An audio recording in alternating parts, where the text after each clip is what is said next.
The Ghost in the Photograph, Chapter 1, The Porcelain Smile. Boston, Massachusetts, 2024. Eleanor Vance, a woman whose life had blossomed into a comfortable blend of artistic pursuits and quiet domesticity, considered her marriage to Dan Thorne the anchor of her later years. At 68, Eleanor, a retired art restorer, moved with a graceful elegance, her hands, still nimble, often adorned with the faint stains of paint and varnish. Their home, a charming brownstone in Beacon Hill, was a sanctuary filled with art, books, and the gentle hum of shared companionship. Dan, a retired architect in his early 70s, was her rock, steady, kind, and possessed of a quiet strength that had always drawn her in. Their 25 years together had been a testament to enduring love, built on trust, mutual respect, and what Eleanor believed was complete transparency. One chilly autumn evening, as a storm rattled the windows, Dan sat in his favorite armchair, a worn leather volume of poetry open on his lap. He often drifted off to sleep like this, the soft lamplight illuminating his profile. Eleanor, knitting by the fire, glanced up at him. Her gaze drifted to the mantelpiece, where a collection of cherished family photographs resided. There was one of her and Dan on their wedding day, another of Dan with his beloved golden retriever, Max, and a faded, sepia-toned oval portrait that had always held a place of prominence. This particular photograph was of a woman, a young woman, perhaps in her mid-20s, with striking dark hair pulled back simply, revealing a delicate profile. Her eyes, though a little blurred by age and the photo's small size, seemed to possess a gentle, almost melancholic depth. Her smile was soft, serene, almost porcelain-like. Eleanor had always assumed it was Dan's mother, a sweet, youthful image from his past, a relic of a filial love he still carried. Dan rarely spoke of his mother, who had passed away many years before Eleanor met him. But her presence in the photograph felt natural, a quiet tribute. Tonight, however, as Eleanor looked at the photograph, something shifted. Dan, though seemingly asleep, wasn't reading his poetry. His gaze was fixed on the portrait, a profound, almost aching sorrow etched onto his face. His fingers, gnarled with age, reached out, tracing the outline of the woman's face on the cold glass of the frame, a gesture of deep, unutterable tenderness. It wasn't the distant reverence one holds for a deceased parent. It was something far more intimate, more immediate, a raw, undiluted grief that Eleanor had never witnessed in him. A cold dread seeped into Eleanor's bones. The porcelain smile, once a symbol of filial affection, now seemed to hold a different secret. The woman in the photograph wasn't just a beloved memory.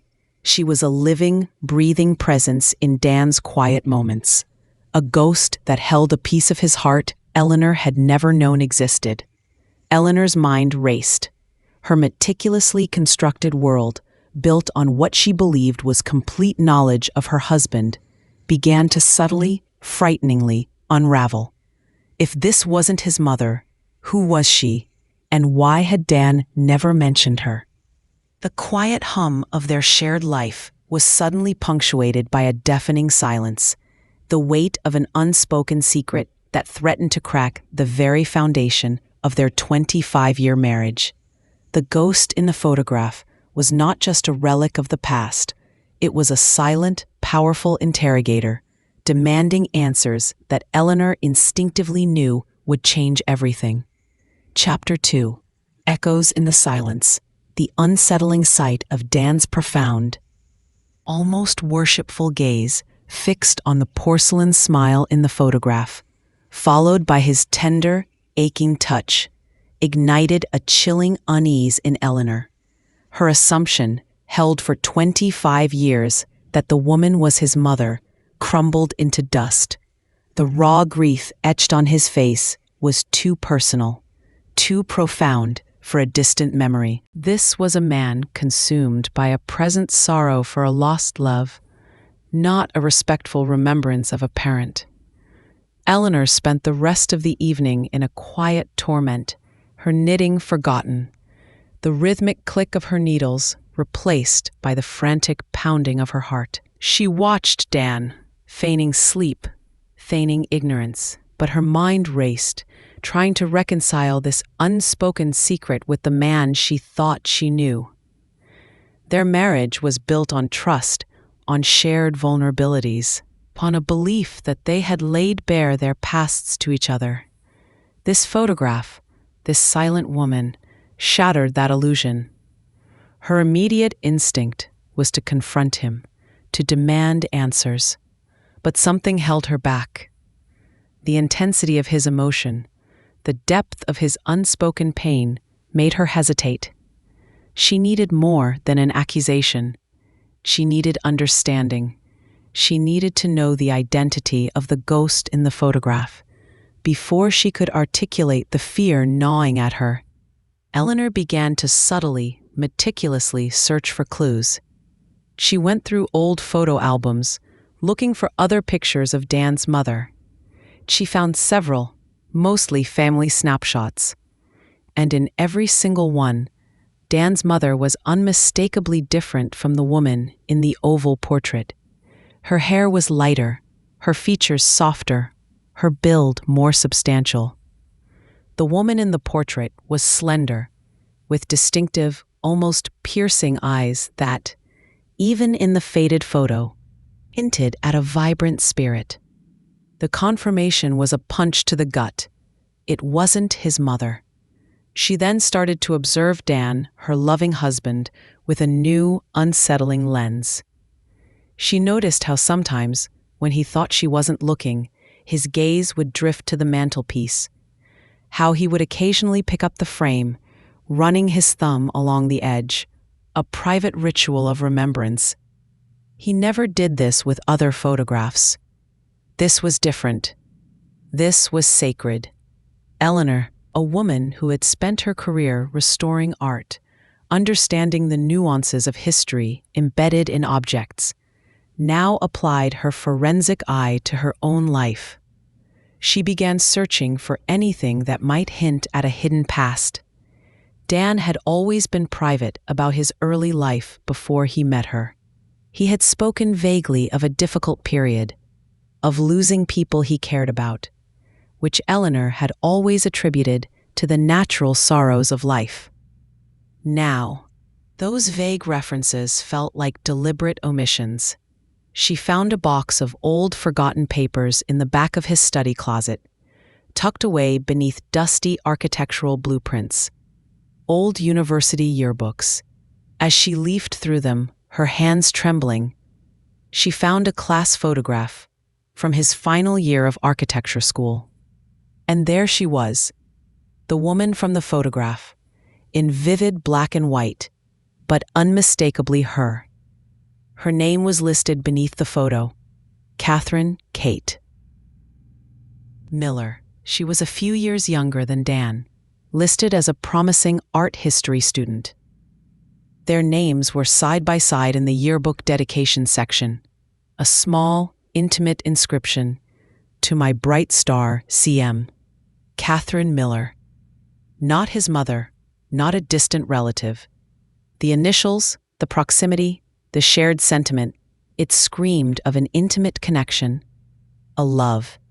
His first love, Eleanor's heart ached with a complex mix of sorrow, anger, and a profound sense of having been kept in the dark. She thought of their wedding vows, of the promise of honesty. Had he deliberately withheld this? Why? Driven by a desperate need for answers, Eleanor decided to seek out someone from Dan's past who might know Catherine Miller. She located his former best friend from architecture school, a man named Mark Jenkins, now retired and living in Vermont. She presented herself as a researcher for a retrospective on influential Boston architects, hoping to gain a sympathetic ear. She listened patiently to Mark's stories of Dan's early career, his ambitions, his quiet brilliance.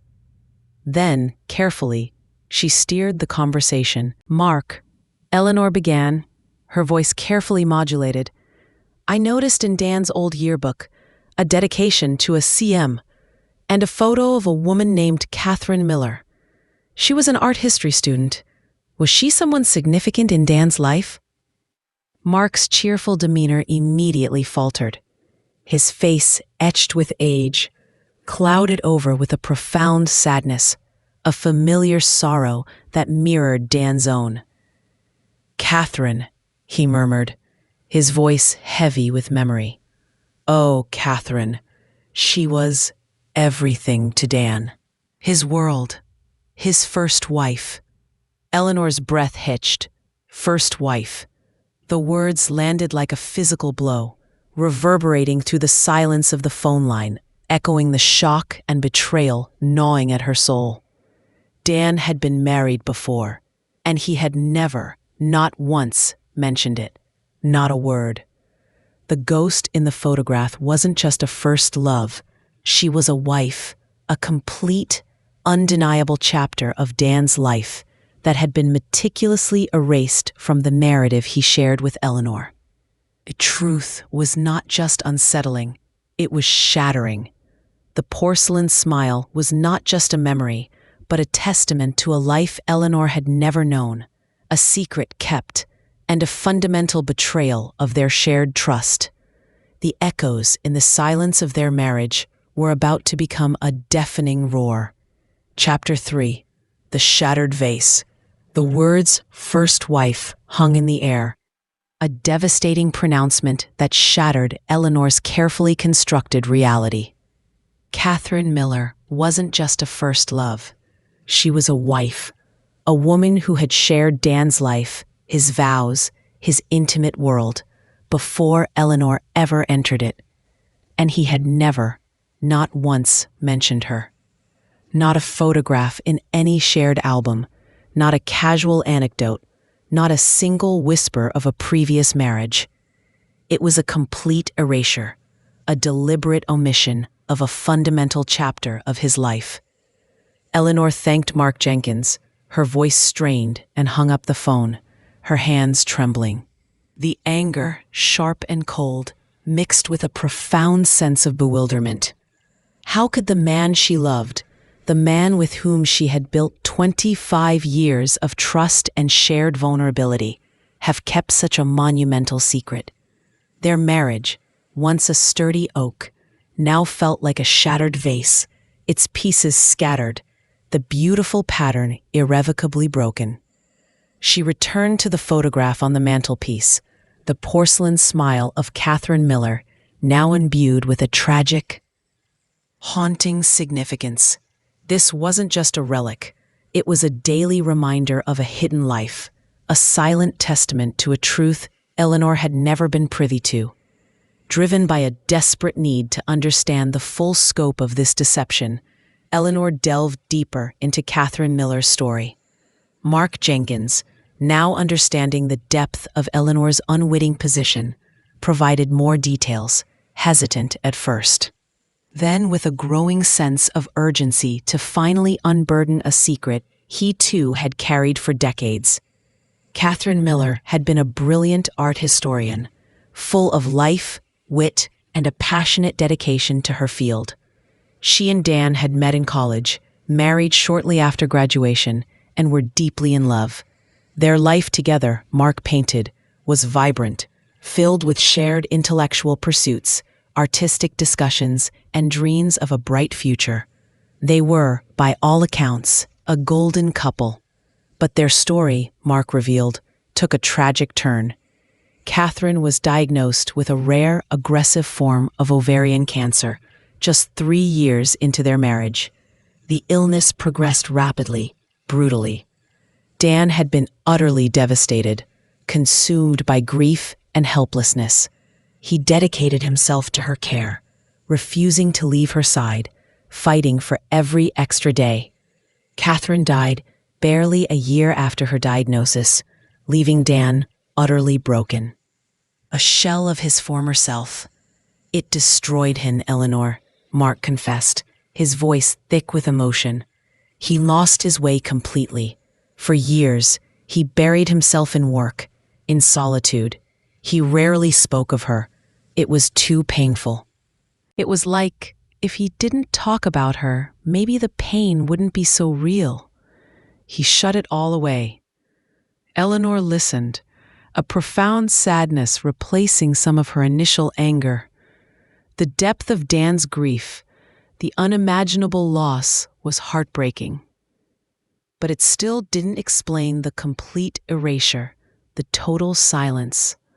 Why had he never shared this profound chapter of his life with her, his second wife, the woman who loved him unconditionally? Did he fear her judgment? Did he believe she couldn't handle the weight of his past? Or was it simply that the wound was so deep, so raw, that it could never truly be spoken of? Eleanor knew she had to confront Dan. The longer the secret festered, the deeper the chasm between them would become.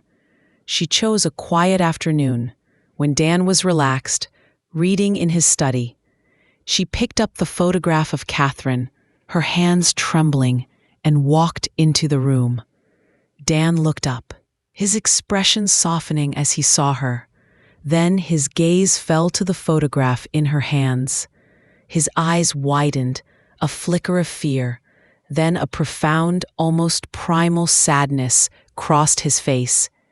He knew.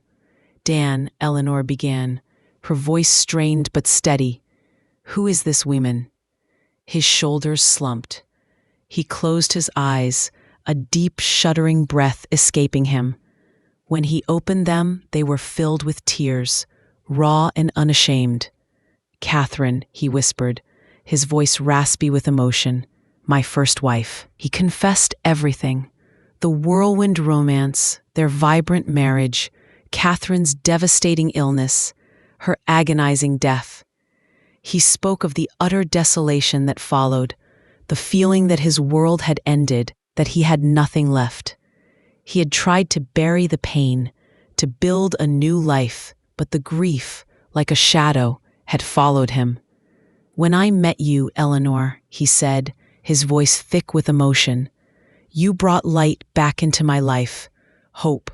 I was so afraid that if I spoke of Catherine, if I brought her into our life, it would somehow diminish what we had, that my grief for her would somehow lessen my love for you, or that you wouldn't understand, that you would see her as a ghost between us. I was a coward, Eleanor. I chose silence. I thought I was protecting you. I was protecting myself. Eleanor listened, tears streaming down her face, tears not just of anger, but of a profound sorrow for the young man Dan had been, for the unfathomable pain he had endured, and for the fear that had driven him to such a profound act of concealment. The betrayal was still raw, but beneath it, a complex tapestry of grief, fear, and a desperate desire to protect the love he had found with Eleanor began to emerge.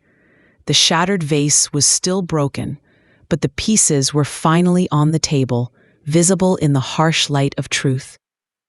The ghost in the photograph, Catherine Miller, was not just a symbol of a hidden past. She was a testament to a love so profound it had almost destroyed Dan, and to the immense, complicated choices humans make when confronted with unimaginable loss. The confession was out, but the long, arduous process of healing, of piecing together the shattered fragments of their marriage, had only just begun. The porcelain smile now held a story that Eleanor was finally ready to hear, and to integrate into the fabric of their shared life. Chapter 4: Mending the Threads. The confession, raw and tearful, hung heavy in the air. Dan's face, etched with decades of unspoken grief, was a testament to the immense burden he had carried. Eleanor's initial anger, while still present, was now tempered by a profound sadness and a dawning understanding of the depths of his pain. Catherine Niller, the ghost in the photograph, was no longer a symbol of deception, but a tragic figure, a testament to a love so profound it had almost consumed Dan entirely. The conversation that followed was long, agonizing, and filled with the painful details Dan had suppressed for so long. He spoke of Catherine's vivacious spirit, her incisive intellect, their shared dreams of art and architecture. He recounted the harrowing journey of her illness, the relentless fight, the crushing despair of her final days. He described the suffocating grief that followed, a void that swallowed him whole, the feeling that he was adrift in an empty world. He had tried therapy, but found it difficult to articulate the depth of his loss. He sought solace in work, in constant activity, in anything that would drown out the silent scream within him. "I didn't tell you, Eleanor," Dan repeated, his voice raspy, "because I truly believed you wouldn't understand, or worse, that my love for Catherine would somehow diminish my love for you. I was so terrified of losing you, of that light you brought back into my life. It was a terrible, selfish choice, and I have lived with the guilt of that silence every single day." Eleanor listened, her heart aching for him. She saw not just the husband who had withheld a fundamental truth, but the young man who had been utterly devastated by loss, consumed by a grief that had almost broken him. She realized that his silence wasn't born of malice, but of fear, a fear of vulnerability, of being re-exposed to that soul-crushing pain, and a misguided attempt to protect their love. The immediate aftermath was tender but fragile. Eleanor needed time to process, to grieve not just for the lost years of shared honesty, but for the life Dan had lived in the shadow of such profound sorrow. She started by acknowledging his pain, affirming that his grief for Catherine did not diminish his love for her. "Your heart is big enough, Dan," she said, her voice soft. "It has room for both loves. And knowing this, knowing her story, doesn't lessen what we have. It simply makes our story richer, more complex." They began a cautious, deliberate process of mending. Eleanor encouraged Dan to speak of Catherine, not just in hushed tones, but openly. She asked about her favorite books, her quirks, her dreams. She looked at Catherine's photograph with a new understanding, a new empathy. It was no longer a silent interrogator, but a window into Dan's profound capacity for love, a testament to the man he was, shaped by both joy and unimaginable sorrow. They visited Catherine's grave together for the first time since Eleanor had known Dan. It was a small, quiet cemetery outside of Boston, her headstone simple, bearing only her name and dates. Dan knelt, placing a small bouquet of white roses, his shoulders shaking with silent sobs. Eleanor stood beside him, her hand gently on his back, a silent testament to their shared grief, to the complex layers of their family.